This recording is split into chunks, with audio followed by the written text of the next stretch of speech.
Pernahkah kamu merasa bahwa cinta yang selama ini kamu cari ternyata bukan sekadar tentang manusia? Pernahkah hatimu merindukan sesuatu yang lebih dalam, lebih tulus, dan tak pernah berubah? Dalam perjalanan ini, kita akan menelusuri makna cinta yang sejati, cinta yang mengikat jiwa padanya, cinta yang membuat hidup ini bermakna bahkan di saat paling gelap sekalipun. Jangan hanya menonton, tapi rasakan setiap kata dan temukan cahayanya dalam hatimu. Setelah menyaksikan video ini, aku ingin tahu, menurut kamu, apa makna cinta yang paling nyata dalam hidupmu? Tuliskan pendapatmu di kolom komentar, karena setiap kisah kita adalah bagian dari perjalanan menuju makrifat cinta yang hakiki. Bab 1. Sepi yang menyapa jiwa. Ada saat-saat dalam hidup ketika segala sesuatu terasa hadir, namun hati tetap merasa kehilangan. Seakan dunia memberi banyak, tapi tak satu pun benar-benar mengisi. Kita dikelilingi oleh suara, cahaya, interaksi, tetapi di kedalaman batin ada ruang sunyi yang tak terjangkau oleh apapun selain makna. Di sanalah sepi menyapa kita bukan sebagai musuh, tapi sebagai pengantar rahasia untuk membuka pintu kesadaran. Bukan kesadaran akan dunia luar, melainkan kesadaran tentang siapa diri ini dan untuk apa kita berada di sini. Sepi kadang menjadi awal dari percakapan paling penting dalam hidup. Percakapan dengan jiwa sendiri, dan seringkali kita menolaknya. Kita berlari, menghindar, mengisi kekosongan itu dengan kesibukan, dengan gawai, dengan ambisi yang dipoles menjadi impian. Kita menyangka bahwa kebisingan bisa mengusir sunyi, tapi tidak. Sunyi itu tidak menghilang, ia hanya menunggu. Ia akan kembali saat semua lampu dipadamkan, saat tawa mereda, dan saat hari-hari kehilangan semangatnya. Lalu, ketika tak ada lagi yang bisa menjadi pelarian, barulah kita duduk diam, menatap ke dalam, dan mendengar suara yang selama ini kita abaikan. Suara jiwa yang rindu pada asalnya. Rasa hampa, bukan karena kita kurang sesuatu dari dunia ini, tapi karena kita jauh dari sesuatu yang paling hakiki. Kita bisa memiliki segalanya, nama besar, pasangan yang menyayangi, materi berlimpah, namun tetap merasa tak utuh. Karena jiwa kita dicipta dari cahaya yang tidak bisa dikenyangkan oleh dunia. Ia hanya akan tenteram bila kembali kepada sumber cintanya. Dan inilah yang sering tidak kita sadari, bahwa kekosongan itu adalah panggilan cinta dari Allah. Ia mengetuk pelan, lewat kehilangan, lewat rindu yang tak berbalas, lewat pencarian yang tak kunjung usai. Makrifat cinta tidak dimulai dari pemahaman yang tinggi, tapi dari keterasingan batin, dari rasa tak tahu arah, dari hati yang diam-diam menangis dalam sujud. Ketika tak ada lagi tempat berlindung, tak ada lagi sandaran yang pasti, maka hati pun mulai mencari yang sejati. Dan ketika hati itu lelah, remuk, dan akhirnya berserah, disitulah cahaya pertama dari cinta ilahi menyapa. Lembut, hangat, menenangkan. Bukan seperti pelukan dunia yang datang dan pergi, tapi seperti nafas kehidupan itu sendiri. Tidak berbicara dalam kata, tetapi terasa nyata dalam diam. Maka jangan takut pada sepi, jangan buru-buru menutup rasa hampa. Kadang Allah menciptakan ruang kosong itu bukan sebagai hukuman, tapi sebagai undangan. Undangan untuk kembali. Untuk mengenalnya bukan sebagai nama yang dihafal, tapi sebagai kehadiran yang memenuhi segalanya. Karena ketika kita mulai melihat sepi sebagai panggilan, saat itulah perjalanan makrifat cinta benar-benar dimulai. Bukan karena kita kuat, tapi karena Allah telah memilih untuk menyentuh hati kita dan berkata dengan lembut, "Aku di sini, pulanglah kepadaku." Bab 2. Rindu yang tak bernama. Pernahkah engkau merasa rindu, tapi tak tahu kepada siapa? Seperti ada sesuatu yang hilang, namun tak bisa dijelaskan dengan kata-kata. Bukan rindu pada seseorang, bukan pula pada masa lalu, tapi rindu yang tak bisa ditunjuk arahnya, hanya terasa dalam diam, seperti desir angin yang menyentuh hati lalu pergi. Rindu itu hadir dalam doa-doa yang lirih, dalam malam-malam yang sunyi, dalam tatapan kosong di tengah keramaian. Kita mencarinya pada cinta manusia, pada keberhasilan, pada tempat-tempat jauh. Namun tak satu pun benar-benar menyembuhkannya. Karena sesungguhnya rindu itu berasal dari jiwa yang merindukan Tuhannya. Jiwa manusia adalah ciptaan yang sangat dalam. Ia berasal dari sisi Allah, dari tiupan ruhnya yang agung. Maka bagaimana mungkin ia akan tenang jika jauh dari asalnya? Kita sering mencari rasa cukup dengan memenuhi kebutuhan lahiriah, padahal ketenangan hakiki hanya bisa datang dari keterhubungan dengan Sang Pencipta. Hati yang tenang bukanlah hati yang dipenuhi dunia, tapi hati yang tahu di mana harus bersandar. Dan ketika jiwa mulai rindu, sesungguhnya itulah rahmat. Karena tidak semua hati diberikan rasa haus untuk mencarinya. Rindu itu adalah pertanda bahwa Allah masih menghendaki kita untuk kembali. Namun perjalanan menujunya tidak selalu mudah. Karena dunia telah membentuk kita untuk menggantungkan segalanya pada yang terlihat. Kita dididik untuk mengejar yang bisa dihitung, yang bisa disentuh, yang bisa dibanggakan.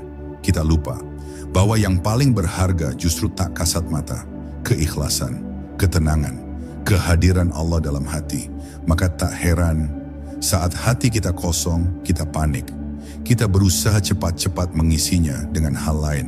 Padahal boleh jadi kekosongan itu adalah ruang yang Allah ciptakan, agar hanya Dia yang bisa mengisinya. Rindu yang paling murni adalah ketika seorang hamba mencintai Allah bukan karena ingin surga, bukan pula karena takut neraka, tapi karena ia tahu tak ada cinta yang lebih suci dari cinta kepadanya. Ia mencintai karena mengenal.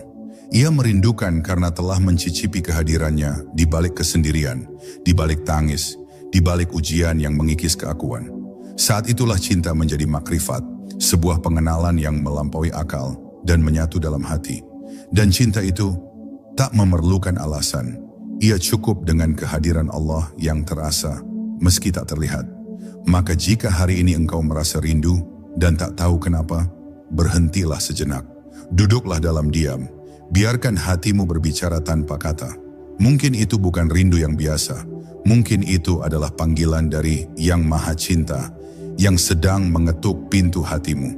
Ia ingin engkau tahu bahwa cinta sejati tak akan pernah meninggalkanmu. Ia tak butuh pengakuan, tak butuh kepastian dunia. Karena cinta itu berasal dari langit dan hanya akan tenang bila kembali ke langit. Rindu itu adalah jalan menuju makrifat. Jangan abaikan, dengarkan, dan ikutilah kemana ia membimbingmu. Bab 3. Ketika dunia tak lagi menenangkan.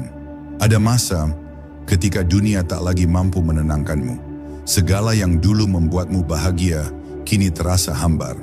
Tawa menjadi datar, cinta menjadi rapuh, dan harapan-harapan yang dulu kau gantungkan pada hal-hal fana, satu persatu luruh dan mengecewakan. Bukan karena dunia berubah, tapi karena jiwamu mulai sadar bahwa semua itu tak pernah benar-benar abadi.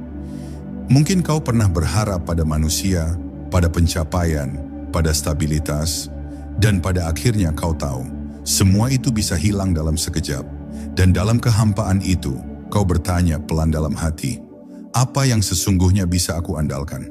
Seringkali Allah tidak langsung menjawab pertanyaan itu dengan kata-kata. Ia menjawabnya dengan pengalaman, dengan situasi yang menghancurkan topeng-topengmu, dengan keadaan yang melemahkan ego, dengan kehilangan yang membuatmu bertekuk lutut. Bukan karena Allah ingin menyakitimu, tapi karena Ia ingin menyadarkanmu bahwa ketenangan sejati tidak ada di luar dirimu. Bukan pada harta, bukan pada cinta manusia, bukan pada status, tapi pada hubungan antara hatimu dengannya. Dan untuk membuatmu melihat itu, terkadang segalanya harus diluruhkan lebih dulu. Inilah paradoks spiritual. Semakin kau melepaskan dunia, semakin damai rasanya. Semakin kau berhenti berharap dari makhluk, semakin lapang dada ini. Dan saat kau menengadah dalam doa, bukan karena ingin dunia kembali, tapi hanya ingin merasa dekat dengannya, saat itulah kau benar-benar menyentuh kedamaian.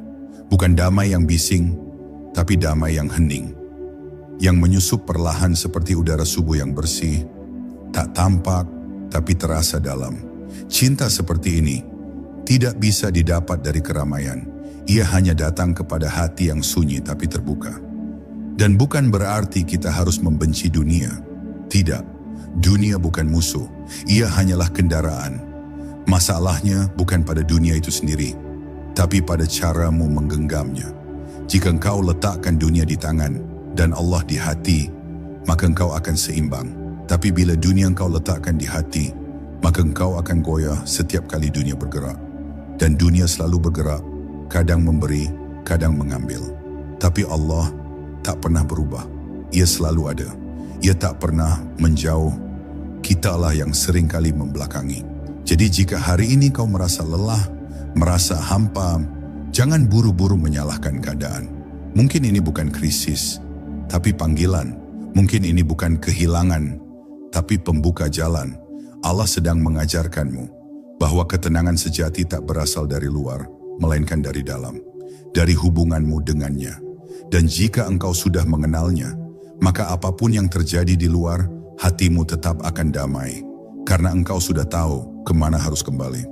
Dan siapa yang selalu mencintaimu, tanpa syarat, tanpa jeda, tanpa akhir. Bab 4. Berserah yang membebaskan. Ada kekuatan yang tidak terletak pada menggenggam, melainkan pada melepaskan. Dalam hidup ini, kita diajarkan sejak kecil untuk berjuang, mengejar, menggenggam erat apa yang kita inginkan. Kita percaya bahwa kebahagiaan ada dalam keberhasilan, dan keberhasilan berarti menguasai. Tapi jarang yang mengajarkan bahwa kebebasan sejati justru hadir saat kita melepaskan segala kelekatan dan berserah kepada Dia yang Maha Mengetahui. Berserah bukan berarti menyerah, tapi memahami bahwa ada hal-hal yang berada di luar kuasa kita, dan itu bukan kelemahan, melainkan bentuk kepercayaan tertinggi kepada Allah. Seringkali kita tersiksa bukan karena keadaan, tapi karena kita terlalu memaksakan kendali. Kita ingin semua berjalan sesuai keinginan kita, sesuai rencana kita, seolah-olah kita tahu apa yang terbaik. Padahal kita ini lemah, terbatas, dan tidak bisa melihat masa depan. Maka wajar jika dalam upaya mengendalikan, kita justru kehilangan arah. Tapi saat kita mulai belajar berserah, bukan pasrah yang kosong, tapi tawakal yang penuh keyakinan, kita mulai merasa ringan. Kita mulai menerima bahwa segala sesuatu tidak harus berjalan seperti yang kita harapkan, karena ada tangan Allah yang sedang menggiring kita ke arah yang lebih dalam, lebih indah, lebih bermakna. Berserah bukan berarti tidak berusaha, justru ia adalah usaha yang paling tinggi, karena hanya hati yang kuat yang bisa percaya. Bahkan ketika tidak mengerti, hanya hati yang lapang yang bisa tetap tenang, bahkan ketika situasi tampak kacau. Dan hanya jiwa yang telah mengenal Tuhannya, yang bisa berkata dalam hati, "Ya Allah, aku tidak tahu jalan ini kemana. Tapi aku yakin, jika aku bersamamu, maka aku akan sampai." Inilah makrifat dalam bentuk paling sederhana, namun paling dalam, yakin walau tidak melihat, tenang walau tidak tahu. Tunduk bukan karena kalah, tapi karena cinta. Dalam dunia yang penuh tekanan ini, berserah adalah kemewahan batin. Ia mengajarkan kita untuk mencintai proses, bukan hanya hasil. Untuk merasakan kehadiran Allah dalam setiap langkah, bukan hanya di ujung perjalanan. Kita belajar bahwa bahkan kegagalan pun bisa menjadi bentuk rahmat, jika itu membawa kita lebih dekat padanya. Kita mulai memahami bahwa yang terpenting bukanlah apa yang terjadi, tapi bagaimana hati kita menyikapinya. Dan hati yang berserah adalah hati yang damai, sebab ia telah meletakkan semua beban kepada Sang Pemilik segala. Jadi jika hidup hari ini terasa berat, cobalah bukan hanya untuk memikirkan solusinya, tapi tanyakan kepada hati, apakah aku masih menggenggam terlalu erat? Jika iya, mungkin sudah saatnya dilepaskan. Bukan karena engkau tak peduli, tapi karena engkau tahu tidak semua hal bisa dikendalikan sendiri. Dan dalam pelepasan itu, engkau akan menemukan ketenangan yang tak tergoyahkan. Sebab kini, engkau tidak lagi berjalan sendirian. Engkau berjalan bersama Allah. Dan itu lebih dari cukup. Bab 5. Cinta yang membersihkan. Cinta jika datang dari Allah, ia tidak membakar, ia membersihkan. Tidak merusak, tapi memperbaiki. Tidak membuatmu kehilangan arah, justru menuntunmu untuk pulang. Tapi sebelum cinta itu menjadi ma'rifat, ia harus dibebaskan dari bentuknya yang paling dangkal, hawa nafsu.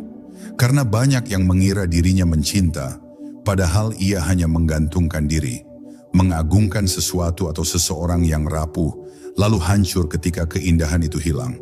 Maka dalam perjalanan ini, Allah kerap mencabut satu persatu hal yang kita cintai, bukan untuk menyiksa, tapi untuk memperlihatkan mana cinta yang melenakan dan mana cinta yang menyucikan. Tak sedikit orang yang bertanya, mengapa cinta bisa membuat kita sakit? Jawabannya mungkin sederhana, karena kita terlalu berharap dari yang tidak kekal.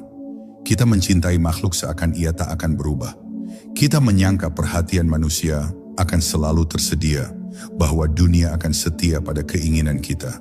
Tapi cinta yang berakar pada makhluk, cepat atau lambat akan diuji. Dan saat itu terjadi, kita merasa runtuh. Padahal cinta itu sendiri tidak pernah salah. Yang keliru adalah tempat kita meletakkannya. Cinta seharusnya menjadi jalan menuju Allah, bukan penghalang untuk mengingatnya. Maka cinta yang benar adalah cinta yang menumbuhkan. Ia tidak melemahkan, tidak membutakan, tidak membuat lupa pada tujuan hidup. Ia justru mengingatkan bahwa semua yang kita cintai di dunia ini hanyalah pantulan kecil dari cinta yang lebih besar, cinta Allah. Seorang yang mencintai karena Allah tidak akan hancur ketika kehilangan. Karena dari awal ia sudah sadar bahwa cinta itu adalah titipan, bukan milik. Maka ketika ditarik kembali, ia tersenyum, sedih, mungkin. Tapi hatinya tahu, tidak ada yang benar-benar hilang jika cinta itu mengarah kepadanya. Cinta yang membersihkan akan menguji kesabaran kita. Ia akan menyingkirkan kesenangan semu. Ia akan menyentuh luka-luka lama yang belum sembuh agar bisa benar-benar disucikan. Mungkin melalui perpisahan, mungkin melalui pengkhianatan, mungkin melalui kesendirian yang lama. Tapi percayalah, semua itu adalah bagian dari pembersihan. Allah sedang memurnikan cinta kita. Ia tidak ingin kita mencintai siapapun melebihi Dia. Dan bila kita bersedia melewati proses itu, kita akan menemukan cinta yang tidak tergantung balasan, tidak terguncang kehilangan, tidak mendikte takdir. Cinta yang merdeka, karena ia bersumber dari Yang Maha Cinta. Jadi jika engkau sedang mencinta, tanyakan dalam sunyi, apakah cinta ini membuatku lebih dekat kepada Allah atau justru menjauh? Jika cinta itu menjadikanmu lebih sabar, lebih ikhlas, lebih jujur, lebih tenang, maka peliharalah. Tapi jika cinta itu membuatmu gelisah, penuh tuntutan, menjauh dari zikir dan kehilangan arah, maka mungkin itu bukan cinta. Itu hanya kelekatan yang menyamar. Dan engkau tahu, kelekatan hanya akan memenjarakan jiwa. Maka bebaskan hatimu, biarkan cinta yang sejati tumbuh. Cinta yang mengangkat, bukan menjerat. Cinta yang membawa namamu kembali kepada Allah. Bab 6. Ujian sebagai bahasa cinta. Ujian adalah bahasa Allah yang paling jujur. Ia datang tidak dengan suara, tidak pula dengan tanda-tanda yang mudah dibaca. Tapi ia mengetuk hidup kita dalam bentuk kehilangan, kegagalan, keterlambatan, dan kadang kehancuran yang tak kita mengerti. Dan di saat kita terpukul, rebah, menangis, kita bertanya dalam hati, mengapa ini terjadi padaku? Namun di balik itu semua, Allah sedang berbicara. Ia tidak sedang menghukummu, ia sedang mencintaimu dengan cara yang berbeda. Karena hanya jiwa yang disentuh oleh ujian yang akan benar-benar kembali kepadanya. Banyak dari kita mencintai Allah saat segalanya terasa mudah. Tapi makrifat cinta sejati sering lahir justru dari luka, dari ketidakpastian, dari kehilangan pegangan dunia. Karena saat semua pintu tertutup, hanya satu pintu yang tetap terbuka, pintunya.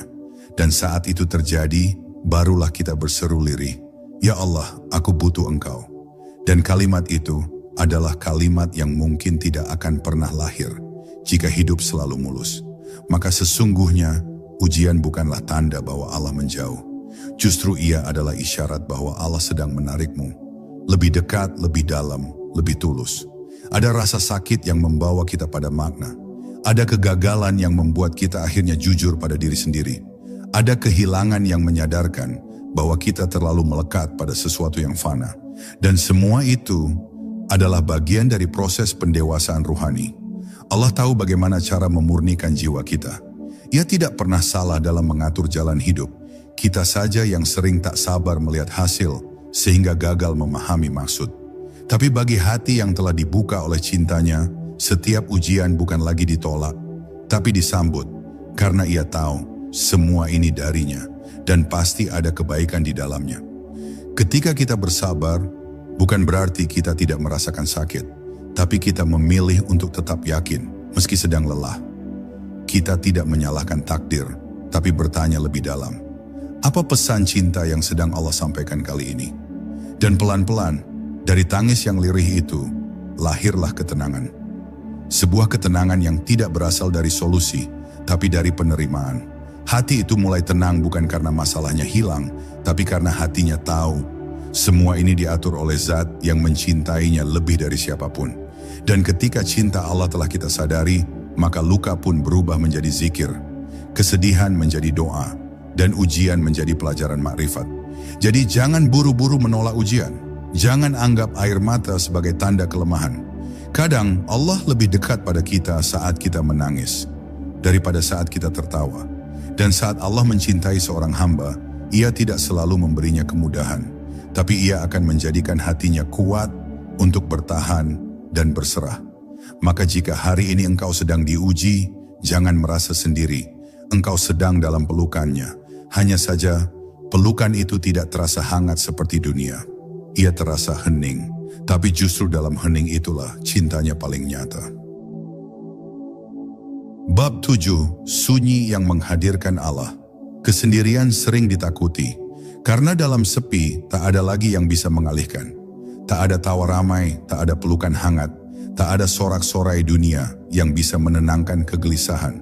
Maka banyak yang berlari, mengejar suara, menuntut perhatian, mencari cinta, hanya agar tidak merasa sendiri. Tapi dalam makrifat, sunyi bukan kutukan. Ia adalah undangan. Allah sedang mengundangmu masuk ke ruang paling dalam dari dirimu sendiri.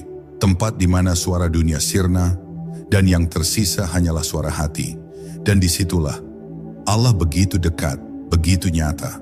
Ada jenis sunyi yang menyesakkan, karena diisi oleh ketakutan dan kehilangan. Tapi ada pula sunyi yang menyembuhkan karena diisi oleh zikir dan kesadaran. Di saat semua orang pergi, Allah tinggal. Di saat dunia tak bisa lagi kau genggam, Allah menggenggammu. Maka jangan terburu-buru mengisi kesendirian dengan yang fana.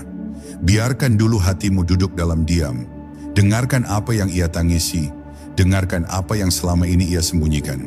Dan saat semuanya terbuka, saat itu pula cahayanya menyentuh luka-luka terdalam yang tak pernah mampu disembuhkan oleh cinta manusia.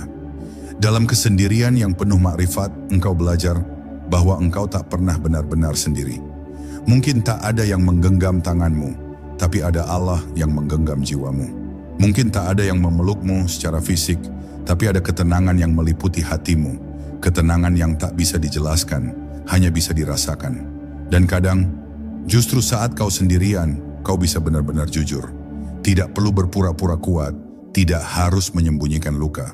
Di hadapan Allah, engkau bisa menjadi apa adanya, dan itu adalah pertemuan yang paling suci. Sunyi yang membawa pada Allah adalah sunyi yang membentuk. Ia mengajarkan keteguhan tanpa dukungan dunia. Ia melatihmu untuk bergantung bukan pada jumlah teman atau pasangan, tapi pada kehadirannya. Dan saat engkau bisa berdiri sendiri bersama Allah, maka engkau tidak akan lagi takut ditinggalkan. Sebab engkau sudah cukup. Engkau tidak menggantungkan kebahagiaan pada siapapun, karena hatimu sudah terisi penuh oleh cinta yang tidak akan pernah meninggalkanmu. Inilah kesendirian yang membuatmu merdeka, bukan sepi yang menenggelamkan, tapi sepi yang mengangkatmu menuju langit. Jadi bila hari ini engkau merasa sendiri, jangan buru-buru mencari pelarian. Mungkin Allah sedang memintamu diam sejenak agar bisa bicara dengannya. Mungkin sunyi ini adalah ruang khusus yang Ia siapkan untukmu, agar kau bisa mengenalnya lebih dalam tanpa gangguan dunia. Jangan sia-siakan. Ambillah wudhu, Duduklah di sepertiga malam, biarkan tangismu menjadi bahasa yang hanya Allah mengerti. Karena tak ada sunyi yang lebih indah selain sunyi yang dipenuhi oleh kehadirannya. Bab 8. Ikhlas yang membebaskan. Ikhlas adalah saat hati memberi tanpa berharap kembali. Saat kita melakukan sesuatu bukan demi pujian, bukan demi imbalan, bukan pula demi citra diri, tapi semata karena cinta kepada Allah. Tapi ikhlas bukan sesuatu yang mudah. Ia bukan sekadar niat yang kita lafazkan di awal. Ikhlas adalah proses panjang yang diuji dalam diam. Kadang kita mengira telah ikhlas, lalu kecewa ketika tak dihargai. Kadang kita merasa rela, tapi diam-diam masih mengharap pengakuan. Maka ikhlas sesungguhnya bukan sekadar tidak mengeluh, tapi juga tidak menggugat ketika tak ada yang melihat, tak ada yang membalas, bahkan tak ada yang mengerti. Di jalan makrifat, ikhlas adalah cahaya yang memurnikan. Ia membersihkan amal dari segala noda ego. Ia menjadikan setiap perbuatan bernilai ibadah, bahkan yang paling kecil sekalipun. Senyum yang tulus, bantuan yang tersembunyi, kesabaran yang tak dilihat siapapun. Semua itu, jika diniatkan karena Allah, menjadi wangi di hadapan langit. Tapi ikhlas tidak tumbuh dalam hati yang penuh tuntutan. Ia hanya bisa lahir di hati yang telah melepaskan dunia sebagai pusat perhatian dan menjadikan ridha Allah sebagai satu-satunya tujuan. Ikhlas tidak menunggu kondisi ideal. Ia justru muncul di tengah keterbatasan. Saat kita tetap berbagi, meski diri pun kekurangan. Saat kita tetap memaafkan, meski tak ada permintaan maaf. Saat kita tetap berbuat baik, meski balasan tak kunjung datang. Di sanalah keikhlasan diuji. Dan semakin dalam seseorang mencintai Allah, semakin lapang dadanya untuk ikhlas. Sebab ia tahu, Allah melihat. Dan jika Allah tahu, maka apalagi yang perlu dirisaukan? Cukup Allah yang menjadi saksi, maka semua luka, lelah, dan sepi berubah menjadi amal yang diterima. Keikhlasan juga adalah kebebasan. Karena ketika engkau ikhlas, engkau tidak lagi terikat pada penilaian manusia. Engkau tidak lagi risau pada siapa yang menyukai atau tidak menyukai perbuatanmu. Engkau tidak menyesal ketika orang melupakan jasa-jasamu, karena dari awal engkau memang tidak mengharap balasan dari mereka.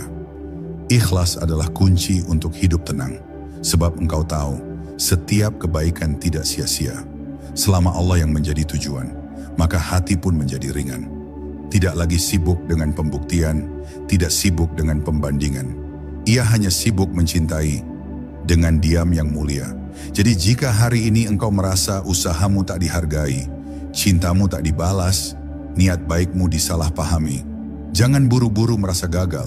Bisa jadi itulah cara Allah mendidikmu untuk ikhlas, untuk tidak menggantungkan hati pada yang fana, untuk memurnikan cinta itu agar hanya tersisa satu, karenanya.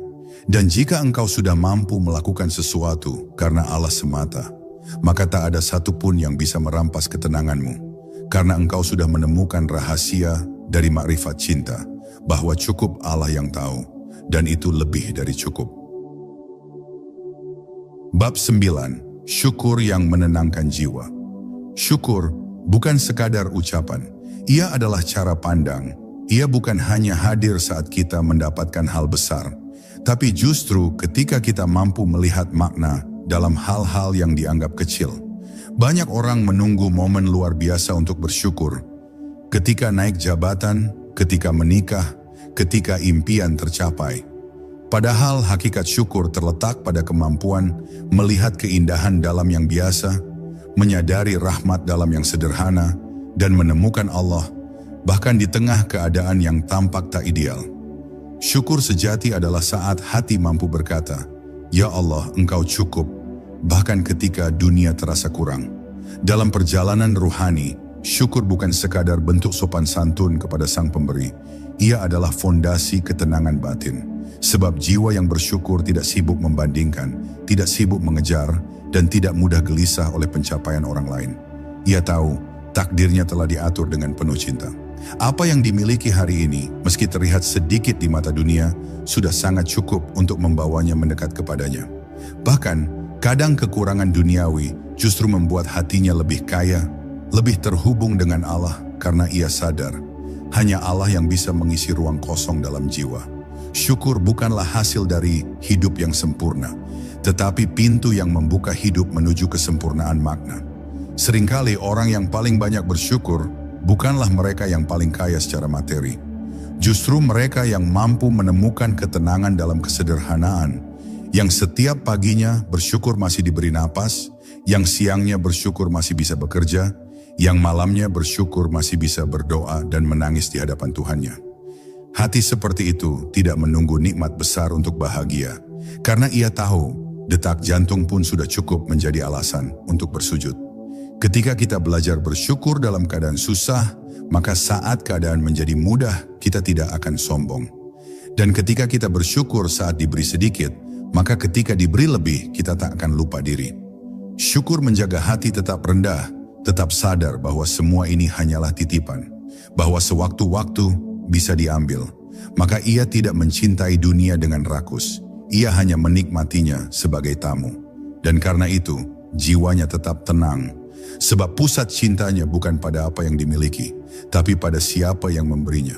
Inilah syukur yang melahirkan makrifat, rasa cukup yang menyatu dengan cinta. Jadi jika hari ini engkau merasa kekurangan, duduklah sejenak, lihat sekeliling, rasakan napasmu, rasakan detak jantungmu. Lihat betapa banyak yang masih Allah izinkan hadir dalam hidupmu.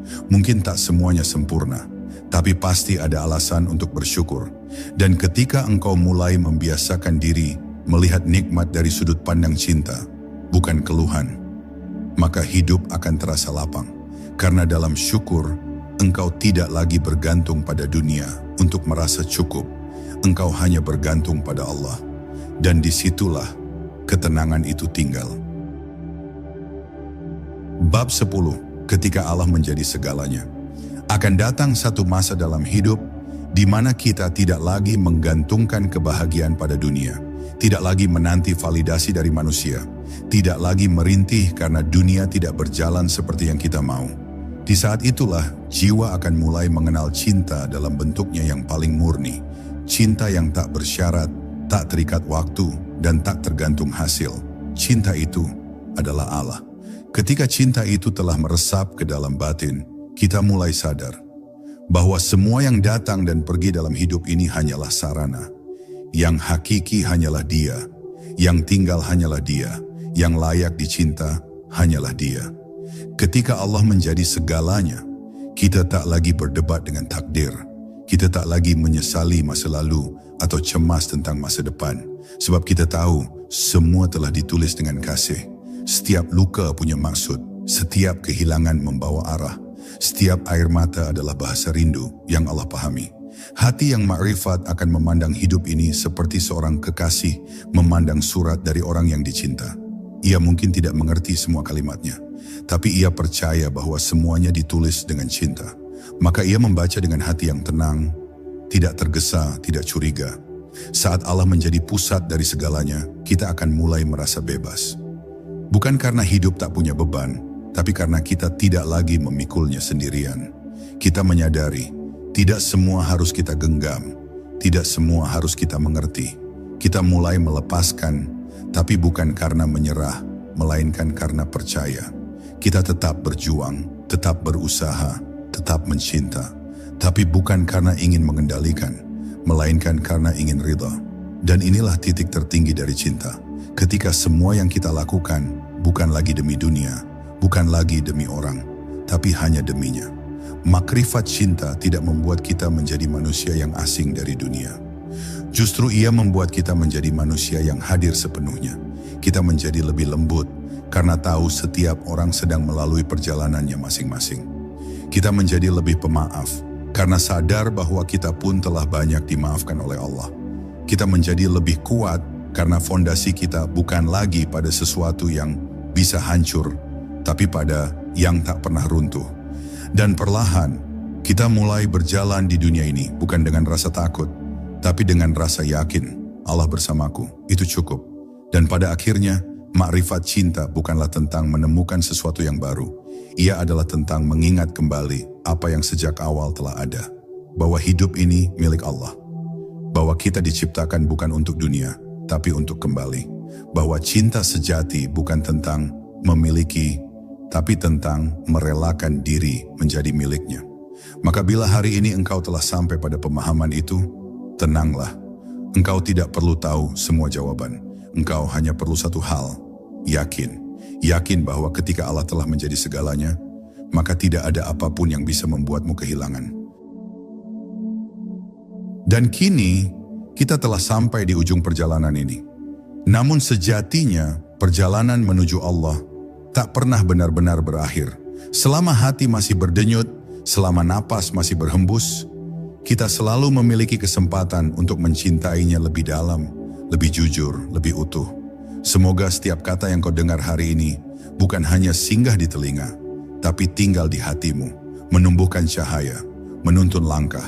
Karena ketika Allah telah menjadi segalanya, maka tak ada lagi yang benar-benar hilang. Tak ada lagi yang sia-sia, sebab segalanya kembali kepadanya. Jika ada satu bagian yang menyentuh hatimu, tuliskan di komentar. Bagikan kisahmu, mungkin saja ada hati lain yang sedang membutuhkan cahayamu. Karena cinta akan selalu menemukan jalannya, terutama cinta yang membawa kita pulang.